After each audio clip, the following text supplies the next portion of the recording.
It's Dr. Joanny Liu, and welcome to another show today about an inspiring person.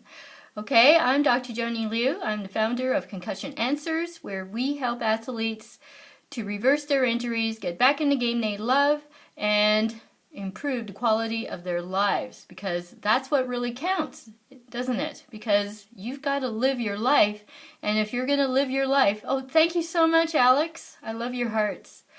You've got to live your life the way you see fit, and in order to do so, I want to inspire you with the stories of people that I've found that have inspired me.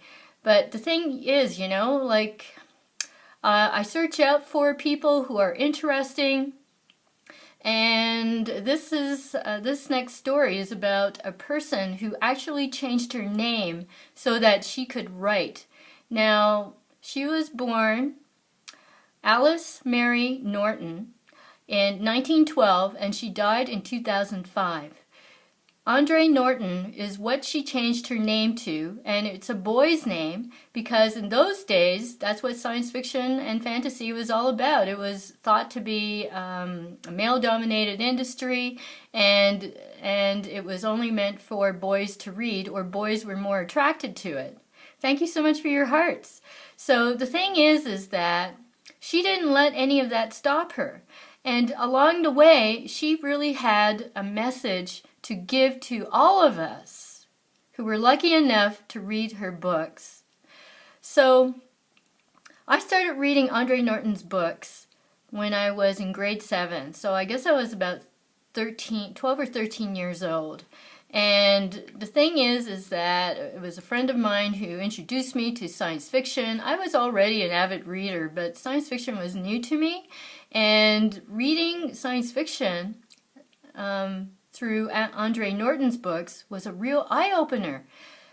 Now, the thing with her is that her main protagonists, her main characters, were always young people.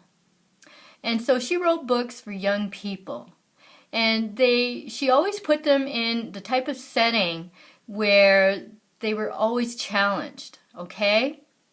And they felt alienated, and they were isolated, and they were lonely young people, and she would thrust them into situations where they would prove themselves. It was quite amazing. It was quite amazing what the stories were. I mean, she wrote 150 novels. That doesn't include all the hundreds of short stories that she wrote. And she won all the major awards that were awarded to science fiction writers. Because when she finally came out and everybody realized that she was actually a female writing in sci-fi, it influenced and inspired a lot of other female writers that came after her. And the thing is that it turned out that I read most of those authors' works as well. But the thing is that she had an important message. And she used her writing skills in order to get that message out. So here's a list of her books, So here's her bibliography. Now they're sorted by series, so I don't even think there's all the single books that she actually wrote. But looking through all this, I actually read most of these. Actually, I read all of them. I used to have a huge library. But and the thing is that I moved my entire library of science fiction books all the way to Calgary from Montreal when I was a young adult. Oh God, which one is my favorite? I really loved the Time Traders. But I also really loved Sargosa of Space, too. And what else was there? Oh, yeah, the Witch World series were fantastic. Witch World, Zero Stone, Judgment on Janus, which is kind of like an inspiration, maybe, for James Cameron to do Avatar, because the artwork was very similar. Pretty cool, huh? Yeah, like I read almost every book that she had, and the thing is that when I had my own kids, I stopped reading for me and did a lot of reading for my kids for the longest time. So I stopped reading for myself, and I stopped reading a lot of fiction along the way. And I guess it must have been the 1990s when my kids were old enough, and I started doing a little bit of reading on my own, and I started going back to my own books, to her books, and I found that I couldn't handle it anymore. I couldn't read them anymore because I couldn't identify with those lonely, isolated characters that she had in them. So I knew I had turned the corner and I had changed. I'd grown up. Basically, it meant that I had more control over my life now, you know? So that's where the difference was. But the thing is that Andre Norton, thank you so much for your hearts, I just love it.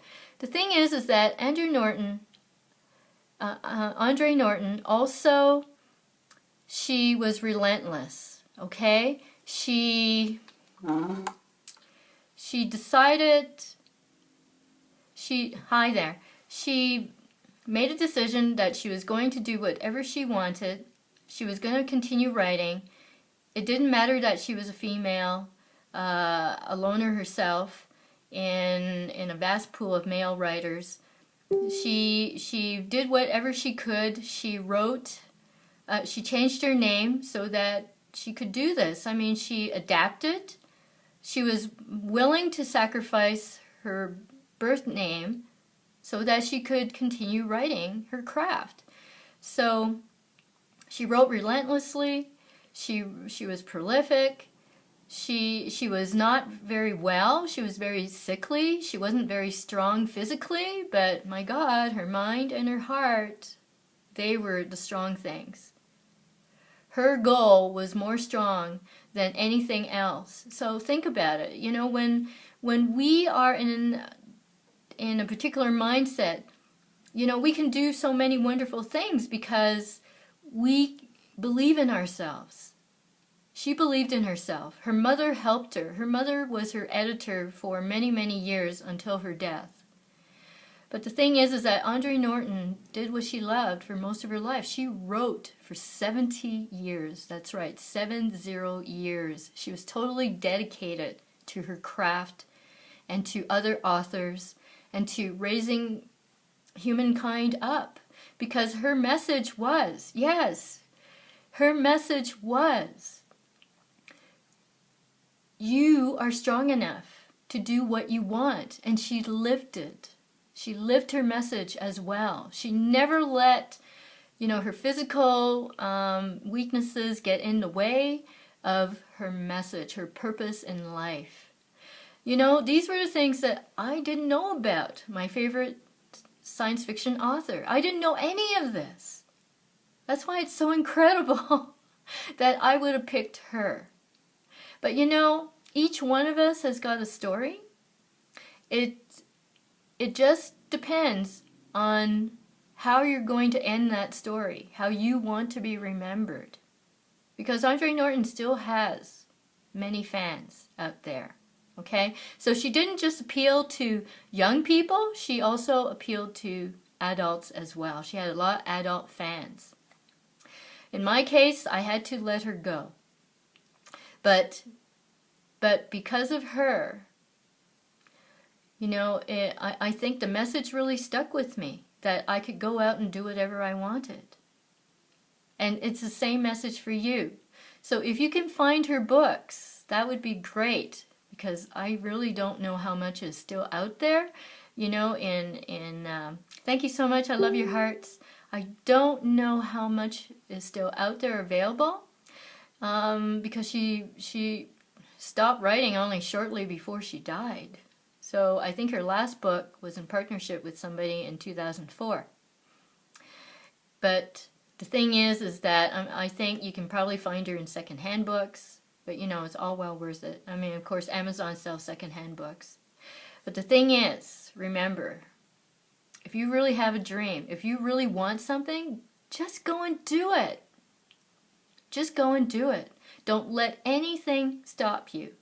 Because Andre Norton, you know, like I said, she changed her name so that it looked more like a boy's name. She didn't care.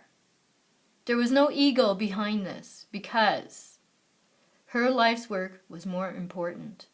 So drop the ego. Don't worry about what anybody else is thinking. You know, don't worry about criticism.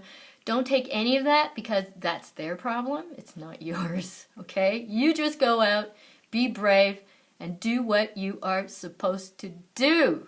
Awesome. And you're awesome too, Viv. You're awesome too. I love you all for joining me.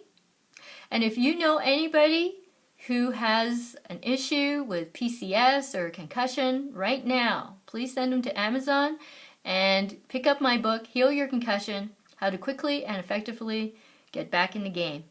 And have an awesome week. I'll see you next week with another awesome, inspiring story. Bye.